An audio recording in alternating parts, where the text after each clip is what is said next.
G'day my good friends, Sino is back again like a Zed from the shadows or a Tarek from the closet. I do apologise about the wait since my last upload. It's been a busy time for me, and I've also been a bit sick too, so if I sound a little bit stuffy in this video, you'll know why. Without further ado, let's get into the newest installment of the League of Education, where I tell you guys all about the current strength of the jungle role, with Cinderhulk especially, and how you can exploit it to win more ranked games. With the mid-season changes of patch 6.9, we saw some huge sweeping changes from champion reworks to item tweaks, but a smaller change that seems to have been largely ignored by many has really changed the dynamic of the game. What I'm talking about is the tweaks to jungle experience. Riot changed the experience granted by jungle monsters with aims to discourage the effectiveness of laners assisting and gaining advantages alongside their junglers in the professional scene. The way they did this was by reducing jungle camp experience granted to champions without smite and increasing it for those with it. You can probably guess how this has affected the solo queue/dynamic queue environment. I don't know about you, but in my ranked games I've never had my top laner running around with me to help me clear the jungle or anything like that.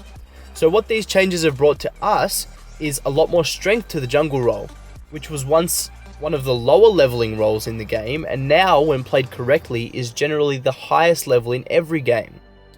Hunter's Machete and Hunter's Talisman had an increase of 35 experience granted per large monster kill. And also, every jungle item grants 30 bonus experience on killing a monster for each level higher it is than you. With these changes in mind, being able to efficiently clear the jungle and use your time in game effectively, as a jungler, you're able to reach higher levels earlier into the game, allowing you to at least keep up in power with other roles in the game, if not surpass them. And it allows you to be a higher level than your opponents in the lanes you gank earlier on in the game, which in turn obviously leads to more successful ganks.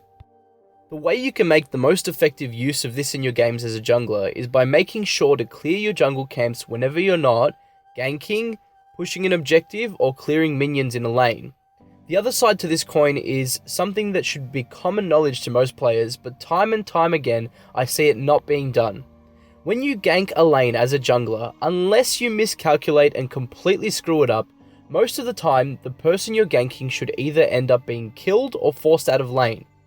Whenever this happens, you must always push the lane's minions as fast as possible in order to deny the enemy laner farm and experience as their tower clears your wave.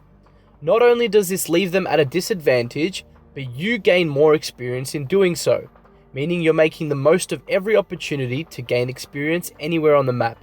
This doesn't mean you need to steal the farm from your laner, just help them clear it out faster. If you follow these two simple rules when jungling, more often than not you will consistently be the highest level in your team, if not the game. Now that that's out of the way, here is a bit of knowledge that should help you make a more informed decision about which champions and which jungle items to pick. You will have noticed the resurgence of Cinderhulk lately amongst a lot of junglers in your ranked games.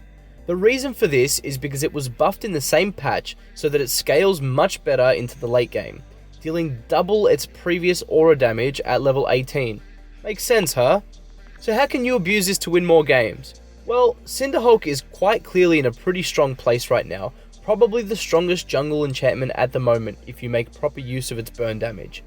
So knowing that it scales quite well now, pick a strong meta champion that can use Cinderhulk effectively and utilize the tips I mentioned earlier to keep up as one of the highest levels in the game.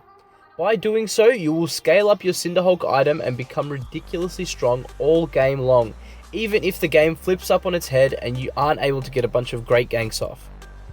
By being able to reach these higher level power spikes earlier on in the game, junglers, and in particular Cinderhulk junglers, have become the Rift's strongest and most influential champions.